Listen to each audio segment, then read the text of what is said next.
এই যাতায়াতটা যদি সহজ হয় তাহলে সকলেই ভোট কেন্দ্রে আসবে বলে আমি মনে করি। জায়গায় শুনেছি ভোটের তো আমরা নির্বাচন কমিশনকে অনুরোধ জানাবো, যেহেতু ভোটার সংখ্যা অনেক বেশি ২৮,০০০ ভোটার, তো অবশ্যই প্রধান নির্বাচন কমিশনার স্যার সহ যারাই দায়িত্বে আছেন তারা বিষয়টা দেখবেন। আমাদের ক্যাম্পাসে এরকম যেন না হয় যে আমাদের কোনো ভাই বোন ভোট দিতে এসে লাইনে দাঁড়িয়ে ভোট দিতে পারেনি। এটা হলে আমাদের জন্য আসলে কষ্ট থেকে যাবে। এর জন্য আমরা আহ্বান জানাবো একটু ভোটের গতি কীভাবে বৃদ্ধি করা যায় এটা নিয়ে কাজ করবেন ইনশাআল্লাহ। কালির ব্যাপারে অভিযোগ আছে, কালির ব্যাপারে এখন কালি তো এই যে আমি ভোট দিলাম আমাকেও দেওয়া হয়েছে, তো এখন যদি কালি মুছে যায়, আমরা অমোচনীয় কালির কথা বলছি। এখানে এই যে দেখতেছেন আপনারা, দেখেন আমি মাত্র ভোট দিয়ে বের হয়ে আসলাম, আসার পরে আমি মুছতেছি আপনাদের সামনেই, তার মানে এই কালিটি মুছে যাচ্ছে। এটা একটা মুছনীয় কালি। আমরা বলেছিলাম একটা অমুছনীয় কালি যেন ব্যবহার করা হয়। আমার মনে হয় যে প্রশাসন এ ব্যাপারে কতটুকু আসলে দায়িত্ব পালন করেছে আমি জানি না। আমাদের ভোটাররাই আমি মনে করি যে শঙ্কিত হওয়া স্বাভাবিক।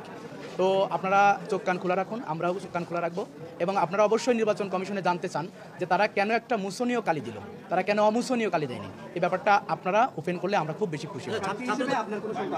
প্রার্থী হিসেবে অবশ্যই সংখ্যা থেকে আমাদের দাবি ছিল অমুছনীয় কালি দিতে হবে। আমি আপনাদের সামনে দেখালাম একটা মুছনীয় কালি তারা সেখানে ব্যবহার করেছে। অবশ্যই প্রার্থী হিসেবে আমার সংখ্যা আছে। ভোট সুন্দর, সুষ্ঠু এবং নিরপেক্ষ যদি ভোট হয়, আমরা ফলাফল মেনে নিয়ে যারাই বিজয় হবে আমরা তাদের সাথে কাঁধে কাঁধ মিলে কাজ